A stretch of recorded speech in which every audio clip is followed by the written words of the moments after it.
Welcome back to Energetically You. I'm your host, Megan Swan. I am a mindset and wellness coach. I love designing custom, approachable wellness lifestyles for the ambitious woman.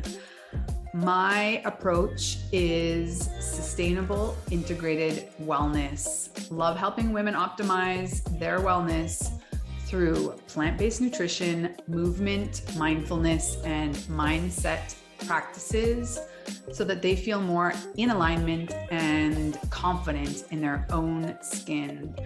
I strive to make wellness a way of life, not a check mark on your to-do list. Get ready to have magnetic energy and confidence to glow from the inside out. Let's get started. This podcast is for the woman who's looking to feel more radiant, more confident, more herself, more in alignment, more magnetic energy from the inside out. We interview incredible, inspiring individuals that pique our interest on all of those fronts. Multiple disciplinary approach. I love deep conversations and getting to the bottom of it. So let's dive in. So excited to get to know Blair better. She is a wife and mom from Minnesota. She quit drinking in 2018. See, we're sober sisters. Me too, 2018. In her 20s, Blair was the life of the party. As she got older, she found herself in a cycle of weekend binge drinking and lots of negative consequences. Also sounds familiar to me.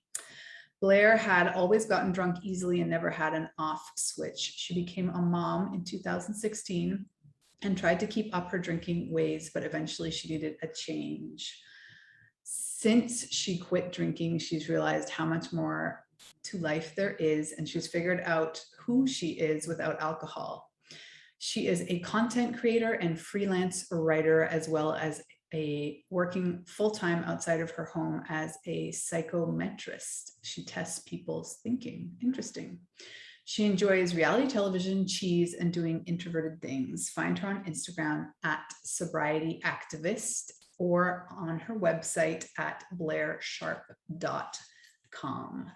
Blair Sharp, welcome to Energetically You. I'm so thrilled that we get this opportunity to get to know each other because I feel like we have a lot in common.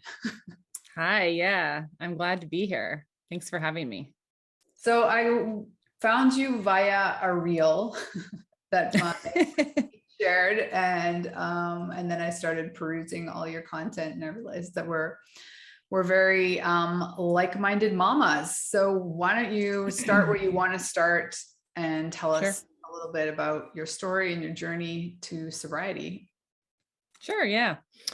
So I'm Blair, and I am a mom and a wife from Minnesota.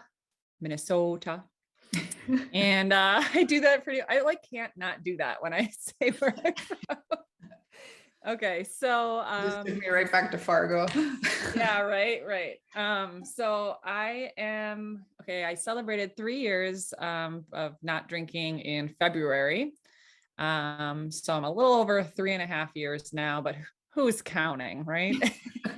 That's how I feel. Everyone. I count it when it's the fun number. Yeah. So for me, drinking was kind of always more for socialization. I wouldn't say it was so much as like trying to escape or dealing with emotions or things like that. As a general sense, I guess. I started drinking in high school, and now that I look back, sometimes I think about moments that like it was out of control then, and it was just normal though, to kind of have those moments. Like as a young person trying alcohol out, you don't really know what's normal or not, I guess. But and so went into college, and that's kind of where I really started hitting it hard, as we do, right? In college, it's your first, time being away from your parents, and you're free, and, you don't really have to answer to anybody. For me, college was about having fun, and it was like, what are we doing tonight? What are we doing this weekend? It wasn't like it had nothing to do with school. Like my college life was not about school. It was like party, right? Partying. Where's the next party? I'm having a party. Who's coming? You know, all that good stuff. So, and I was like the life of the party. I was the one who knew where the parties were. I was like the loud, obnoxious person. That was kind of just a general theme throughout my drinking, was like the obnoxious person. But so lots of blacking out. That was pretty common for me. But again, you know, that was kind of normal for people I was hanging out with too. It was like, oh crap, how did we get home last night? Or what did we do last night? Where did we end up? Don't remember eating that when I got home. You know, just those little things that just was just normal for us. And I don't feel like my drinking was, I didn't actually, like, I guess I didn't notice like in the moment that it was worse off than anybody else's that I was hanging out with. But you know, we kind of find people that we are like, and so, and you know, a lot of I don't regret.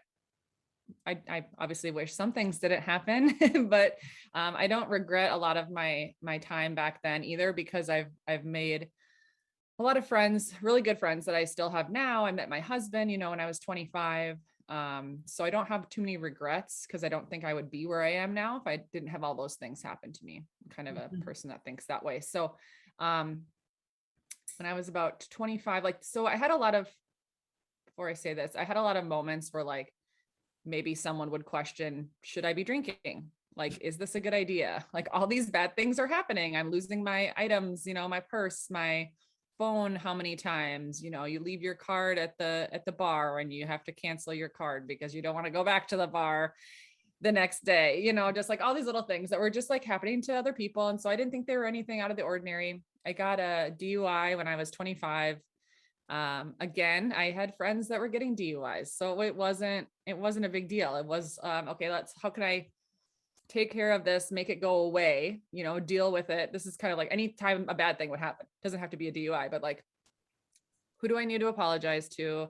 How can I make this go away as fast as possible? Then I can kind of like even pretend like it didn't happen in my head, like just forget about it. Like, and I still to this day kind of hate when people talk about me doing things when I was drunk. I just feel kind of like this weird, it's like, oh no, I kind of put that out of my head. Like, I don't want to talk about it. I just feel this weird, like, okay, let's change the subject. But so I had met my husband right before I got my DUI, which, you know, he's still here. So he must have liked me enough to stick around. But yeah, so he had friends first of all, my husband doesn't drink. He never drank in a relationship. He got really sick when he was in college. So he never really drank much. But he had friends who drank kind of like how I did and how my friends did. It was like this partying stage, you know, and so he didn't think anything was out of the ordinary either. People were getting blacked out all the time and doing stupid stuff and arguing and whatever. So when I got that DUI, I had lost the job that I had because I was driving kids that have disabilities. Like, that was part of my job, was to drive them like to activities and things after school. And so I had lost that job because I couldn't drive anymore. But again, that was just like, okay, I'll just find a new job. It wasn't a career job. It was just like, you know, I was still in school. So it was just kind of what I was doing. Yeah. Right. And so, you know, I got a job in retail or something, and eventually finished school and then got a better job. So I really haven't had too big of, I guess, rock bottom moments, you would say. I don't know. But I had a lot of moments where like anyone would say, okay, I've had enough. Like, this is not working. Maybe I should, you know, reassess my relationship with alcohol. But I always thought, this is how it is. Like, I can't drink normally. I can't just stop at one. And so I'm just going to have to continue to live this way and keep doing, you know, hoping for the best, basically, every time that I go out and drink. And so, but it was like every time I would drink, I never knew what was going to happen. You know, I mean, I knew that I was going to drink way too much, like, that's for sure. Right. And I knew that I didn't have an off switch. But who's to say who I'm texting or who I'm calling or what I'm posting on social media? You know, if I'm out, like, what are we doing? I don't know. Who knows? So, then I had my son when I was 30 and had no problem like quitting when I got pregnant with him. And then after I had him, I think I waited a little bit, maybe like a month or something after having him to drink again. And I slowly, I had a couple the first time because I had to get home, to nurse him or something like that. And so I was thinking, oh wow, like I can have a couple, but of course, like I deep down I didn't want just the two or whatever I drank. Like I wanted more. Like there was just like, a feeling in my brain or my body that just wanted more. So I've always had that kind of like thought when I'm drinking. But slowly it got to be more and more and more. I always felt like it felt different after I had him too. Our bodies change so much after we have a person inside of us. And so I just felt like I felt different. I felt like I got drunk way faster. Still drinking the same amount, and now it was different because I was like at home and I had to be home and I was accountable to him. So it was this other person that I had to like take care of. It wasn't just me that I was responsible for. So it was a lot more of drinking at home, like alone. Alone if my husband like were to go hang out with his friends and I was the one to stay home, I would have some wine or beer or whatever it was by myself. But it wasn't just like this casual, I'm having a glass of wine and then I'm going to bed or just whatever. It was, I'm drinking at least a bottle of wine, maybe two, maybe more, then some beer. What else is in the house? Like whatever I could drink until basically I go to bed. And now that I look at it, like for no reason, like what's the reason for that? Like it was there. I just drank it. I don't even know like what to say. Like I can't explain it, but, and so finally and again, this is mostly like on the weekends. This isn't like a daily thing, where it was every night. I have the job now that I had then, and I was still going to work, and continuing to function like normally, pretty much for the most part, when I'm not drinking or hungover. So mostly weekends. And then I, one weekend had just like another night of drinking, and nothing too out of the ordinary, except for I tripped and fell and smashed a wine glass on the floor. And, it was like bruised, which was normal for me to be bruised, to run into things. Like I would fall, and that was kind of normal for me. So it wasn't like anything that wouldn't have happened any other night, the last night that I drank. But it was the next day I woke up, was super hungover as usual, bruised. I had kind of like cuts on my hands because I was cleaning up this broken wine glass, and I had no thought of quitting drinking on that hangover.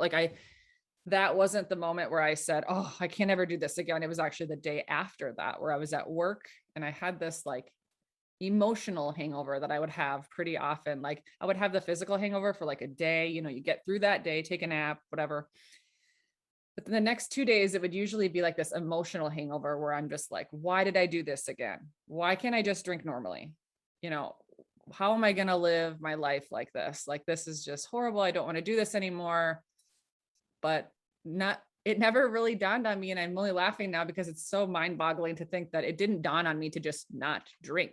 Like, I didn't know that that was an option. You know what I mean? Like that's what we do. We drink and for every occasion, and we're parents. So we deserve a drink. Like that's what we deserve. That's the only thing that will like let us relax at the end of a long day with our kids, So I had found a blog that someone wrote online. I read it, and it was about a mom who doesn't drink. And I typed the author's name into Facebook and I messaged her. And prior to this, I had found a couple other things that she was on a podcast and I think some other writing that she had done, but I reached out to her on Facebook, much like people do to me now. And I wrote her this whole long message about how I just didn't want to do this anymore. What do I do? Like, I know that the answer is not drink, but I don't even know how to start, like, where do I even start with that? I have this bridal shower to go to, and I have this, and I have to drink at all these things. And so I got advice from her. I got some books to read. She told me to just focus on today. Don't worry about the bridal shower in 2 weeks. Don't worry about tomorrow even, you know, or this weekend. Just don't drink today. And then tomorrow, same thing. Don't drink, you know. And I haven't drank since that day. And that was February 26th, 2018. Wow. Yeah. So when you were having these emotional hangovers, the stage 2, were you aware that it was like a biochemical thing, that the alcohol like had this low, or did you really just associate it with like you feeling bad about your behavior because of the alcohol? Yeah. I think I knew that it was because of the alcohol that I felt that way. And it wasn't, I think it had gotten a lot worse towards the end. I didn't ever really feel like a failure or anything like that until after I had my son. And I suppose I was probably drinking a lot more in one sitting at that point too. So the amount of alcohol was probably more, earlier to that, or, prior to that, it was probably like spread out over a longer period of time where it was like a whole night, with friends. Where at home, it was only a few hours and I'm just down in a couple bottles of wine, but so I was probably drinking more in quantity, and I didn't know anything about alcohol and the effects that it has on the body that I know now. I didn't know. You don't know what you don't know. If I didn't read about it. I didn't see it on, my social media feeds. It wasn't out there. I wasn't ever attempting to moderate either. Like I was never somebody ever who was like, oh, I'm going to drink a glass of water in between drinks. Like I just knew that I couldn't do that. So I wasn't going to try to do it basically. So yeah, it's like, I didn't know what I didn't know, Mm-hmm. Well, to your point, I think it's just so normalized, like every stage that you took us through there.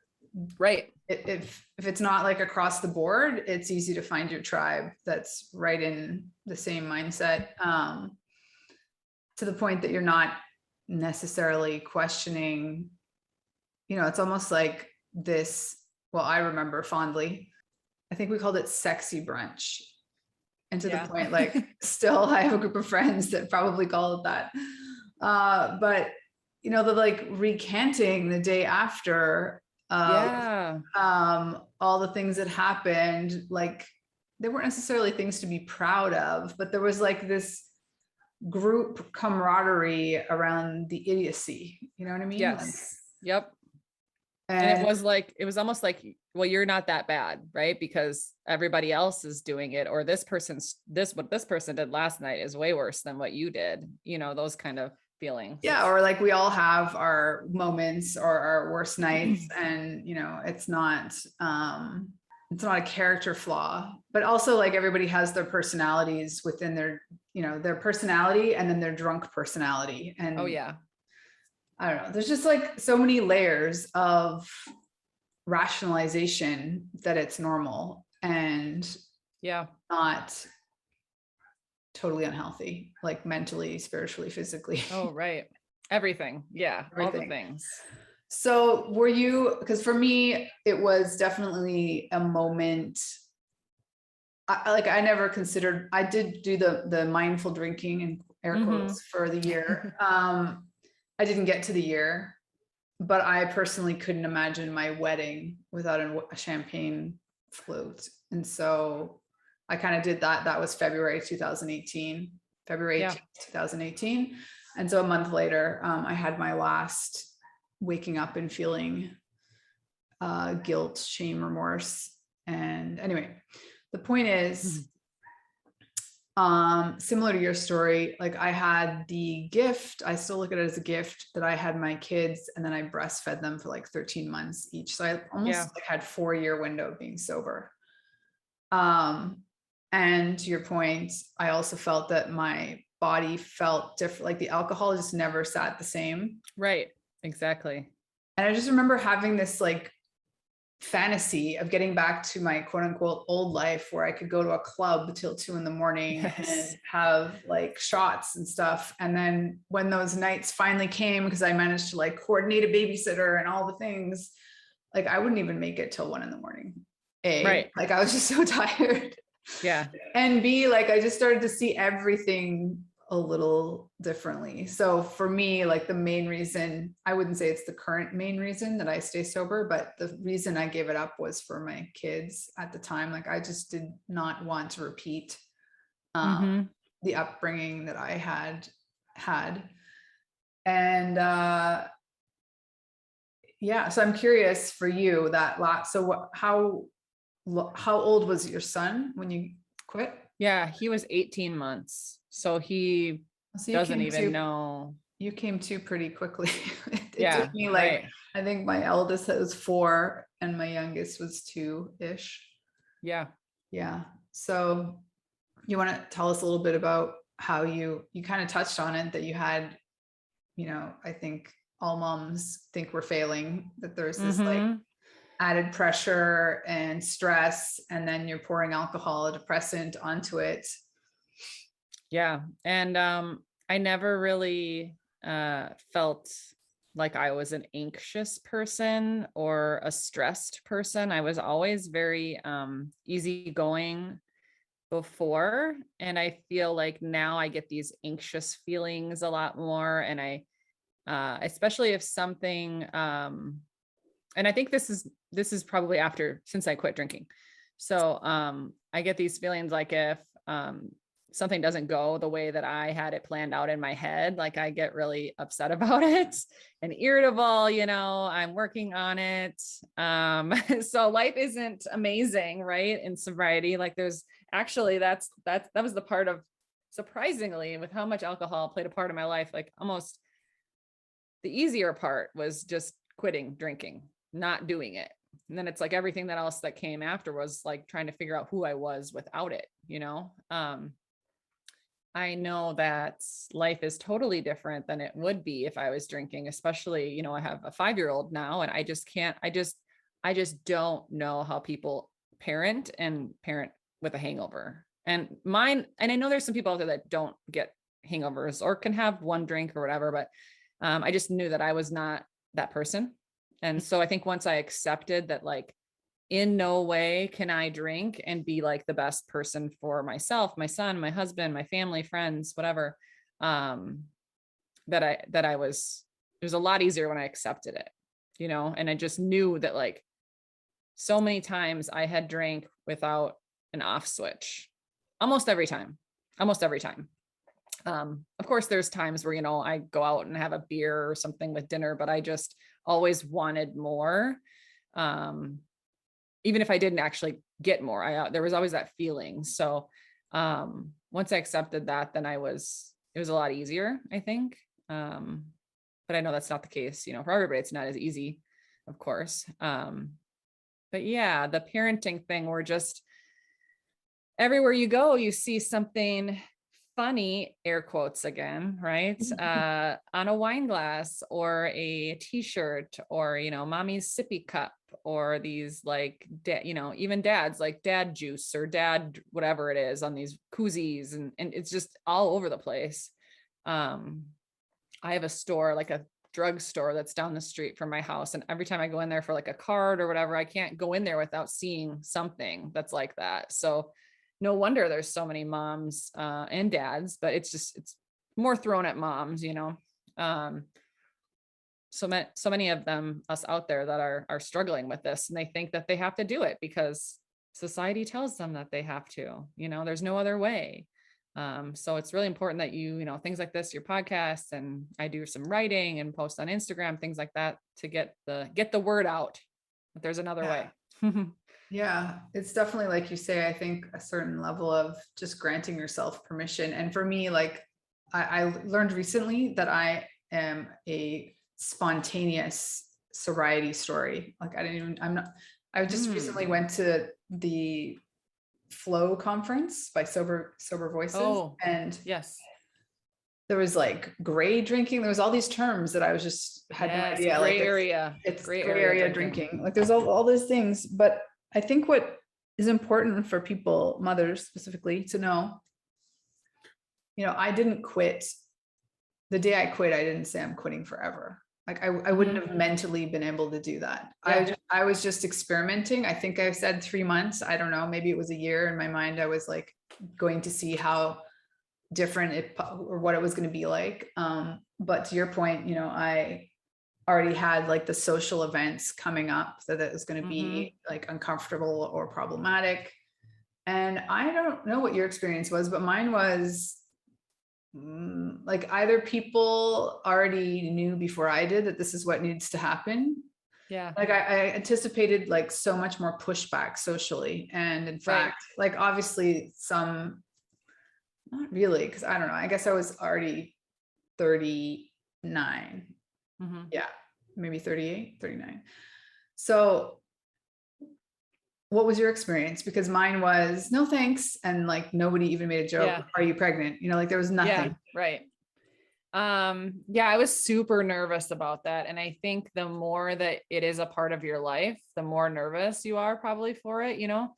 I was the one who was like, where are we going? Like, and every time, what are we doing? It involved booze. Like, it didn't matter what it was, you know? So I thought it was going to be this big, huge deal. And, the first event I went to was a bridal shower, and it was like a Bloody Mary brunch, mimosas, bridal shower, right? I was so nervous. And by this time I had joined a few Facebook groups for people who don't drink, right? There's a whole bunch of those out there. So I was posting on there about it and getting support through that, the people on those pages. And I went and nobody even batted an eye at it. I mean, of course, it wasn't a going out thing. It was a daytime, whatever, but someone else wasn't drinking. Like, it was fine. Nobody said anything. And then of course, the whole time I'm sitting there like worrying about it in my head. It wasn't, you know, which is totally normal. And so the first time I told some of my closest friends, they said, okay. They said, somebody asked if I was going to go to an AA meeting. And I said, no, because by that time I had read enough, read blogs, listened to podcasts, all the non-drinking, all the sobriety stuff. And I knew that I didn't have to do that. And I was doing okay at that point with these Facebook groups. I had a private sober Instagram,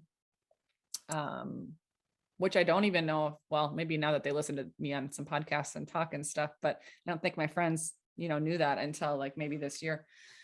Which I used it for about a year and then I got out of it. But yeah, so it was scary, but it was, I suggest to people to like, just do it as kind of like ripping a Band-Aid off, right? Cause the longer we put it off and the longer we're just in our heads and we just keep telling ourselves these stories about how horrible it's going to be instead of just doing the thing or telling the people. And I think I did it over like Snapchat or like text, like a group text or something. It was like 60 days without alcohol or something like super random. And then I think people just caught on. I didn't like, you know, make an announcement in front of my whole friend group that I wasn't drinking anymore. I think people just caught on. I started talking to people like maybe over text and stuff, which is way easier than in person. Yeah, so I think maybe one time I had a friend ask me like, oh, are you still not drinking? Yep, I'm not ever drinking again. Like, this is a forever thing, you know? So yeah. And then about a year and a half into it, I think it was, I wrote a blog for, I write for a blog in my city parenting resource blog site.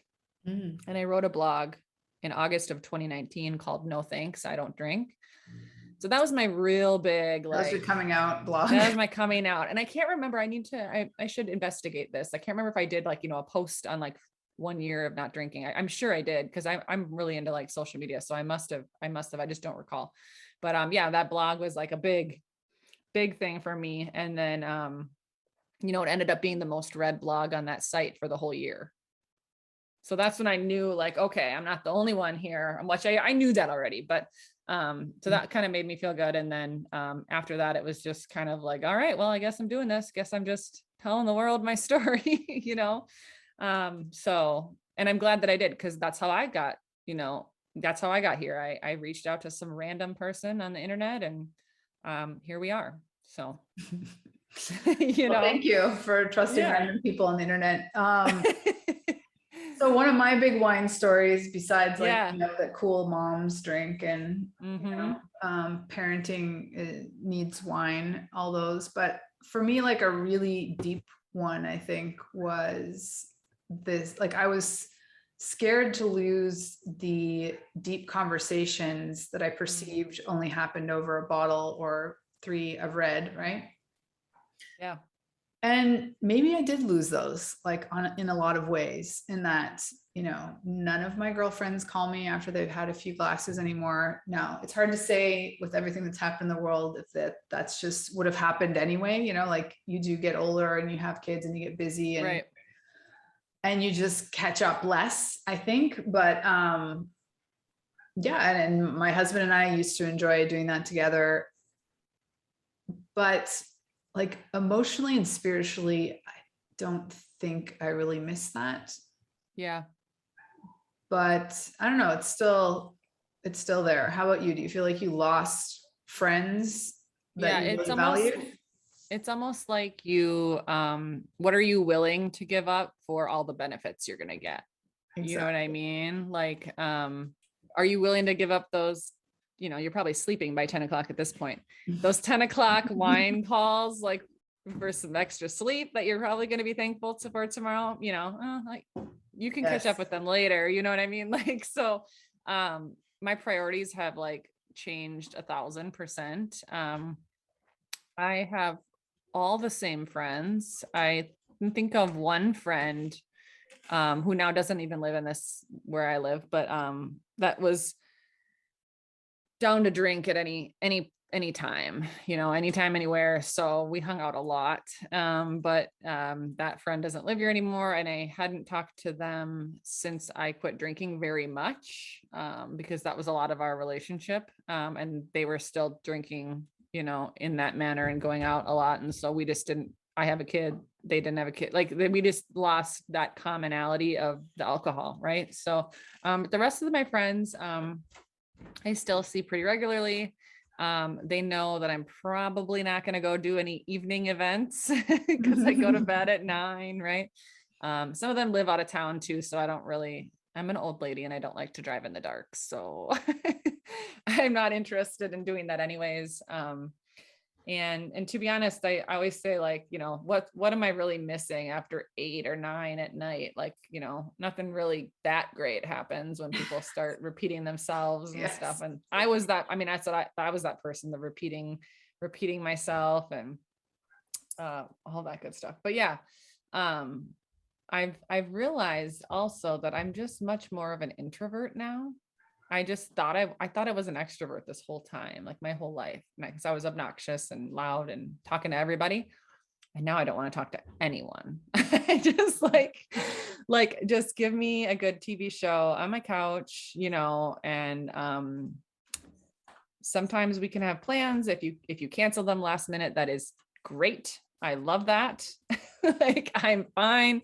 Did your relationship with your husband, who like Oh, by blessing never drank, oh my improve? gosh.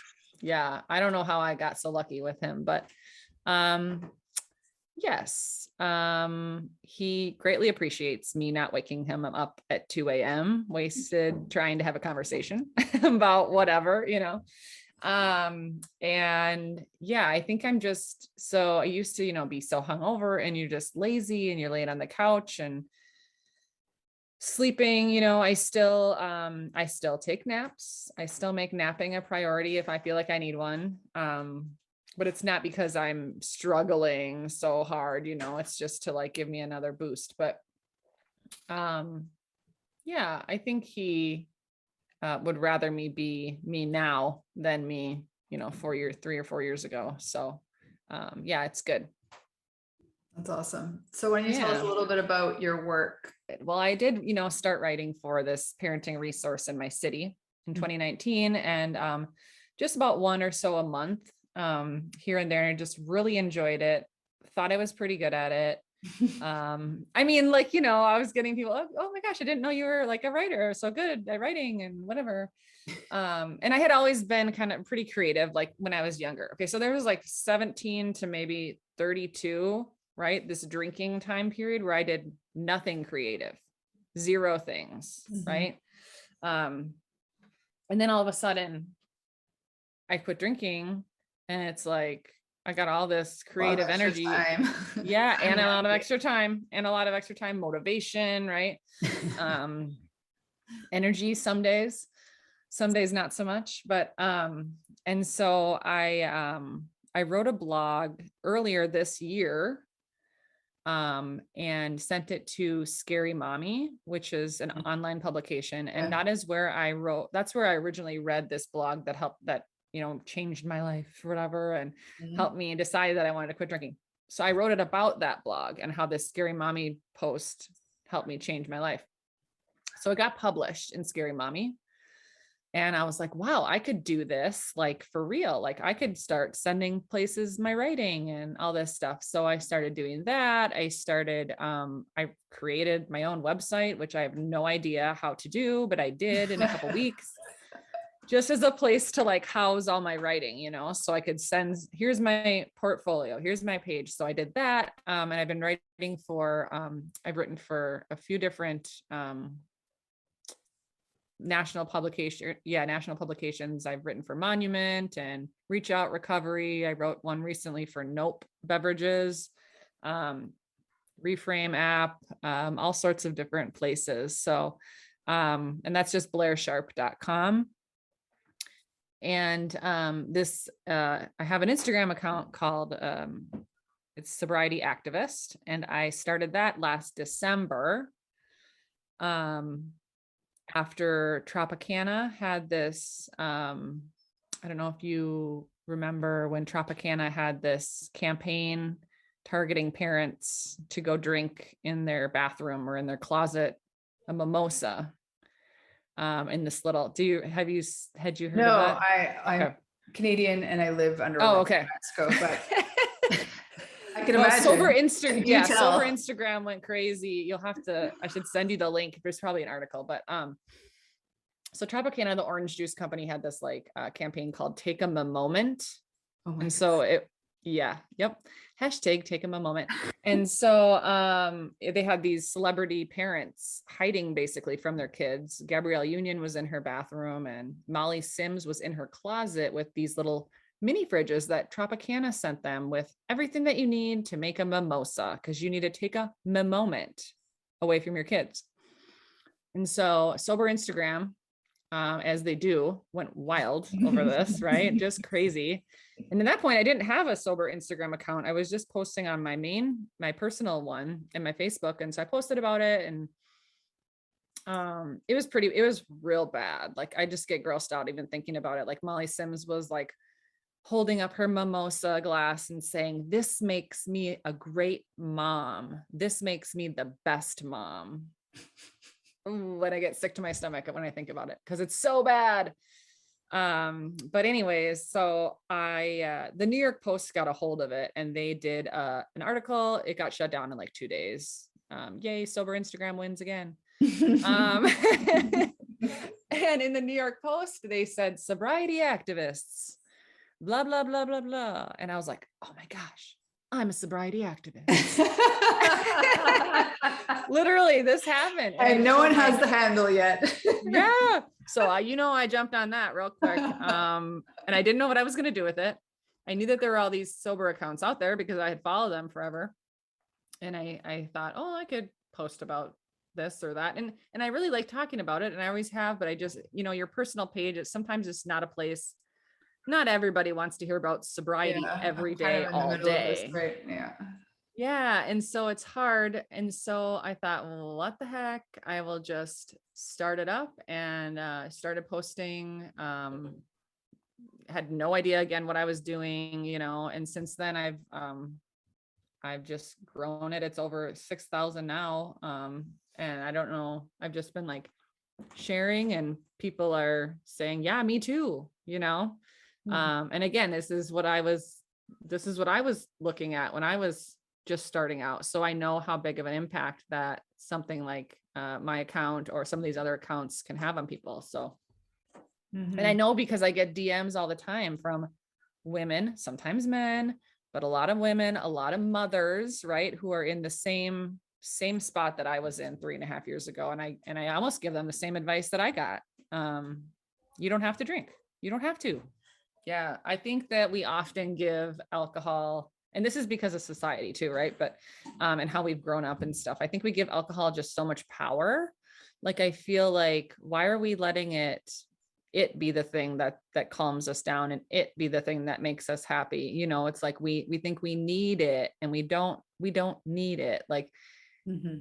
and it's hard to see that when you're in the middle of it. But if you have this feeling inside of you that's saying, like, you know, oh, this isn't working, something needs to change, like, it can, like, you don't have to keep going the way you're going. Like, it's so much better on the other side. And it's really not that bad. Like, I thought my life was going to be over, right? When, like, your social life is over, you can't drink, but it's like, your priorities change. It's a lot, you know, it's a lot easier to say it as a parent, because we're busy, right? We're preoccupied with our kids. But yeah, I think just, it's kind of like the secret. I say it's the secret to my life that I've figured out. And that's just, for me personally, that was the answer, was taking out the alcohol, and everything else is slowly falling into place. Nothing is perfect, but, you know, I'm working on it every day. Well, thank you so much, Blair, Yeah. for the chat. And I know we'll be in touch. I wish you nothing but the best. And I'm so happy that you took on that term, sober activist. And now I'm going to Yeah, thank you. into look at that campaign. Yeah, I'll have to send that to you. All right. Well, thank you. And we'll be in touch. Thank you so much for listening to Energetically You. I hope that this episode has helped you to tune into your natural energy sources so that you feel more energized and focused throughout your day. If you enjoyed the episode, please take a second to rate and review. Each review helps us to help more ambitious women just like you accomplish their goals. Don't forget to take a screenshot, share it on social or in your Instagram stories, and tag me at Megan Swan Wellness. See you soon.